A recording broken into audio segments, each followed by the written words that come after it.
আমি মেট্রো রেলে চড়তে যাচ্ছি, কি মজা! শোনো সাকিব, সবসময় দাদুর হাত ধরে থাকবে।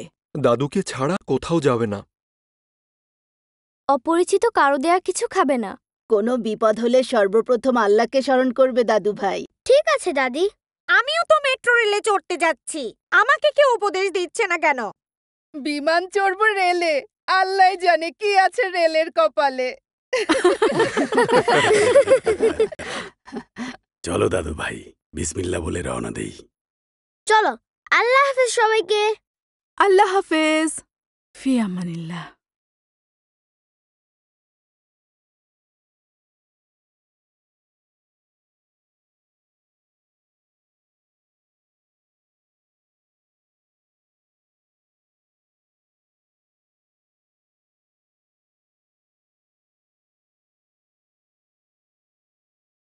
দাদু, আপনি এখানে বসুন। মাশাআল্লাহ, খুব ভালো ছেলে তুমি। কার সাথে এসেছো? নাম কি তোমার? আমার নাম সাকিব, আমি দাদুর সাথে এসেছি।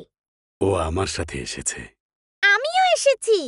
কত মানুষ এই কামরায়, কেউ সিট ছাড়ল না, কিন্তু তুমি আমাকে দেখেই নিজের সিট ছেড়ে দিলে কেন বলো তো? একদিন আমরা সবাই মিলে গল্প করছিলাম, এর জন্যই আমি সবসময় বড়দের সিট ছেড়ে দিই। আলহামদুলিল্লাহ, চমৎকার পারিবারিক শিক্ষা। তাহলে আমিও আমার সিটটা ছেড়ে দিচ্ছি। যারা আমার চেয়ে বড় তারা বসতে পারেন।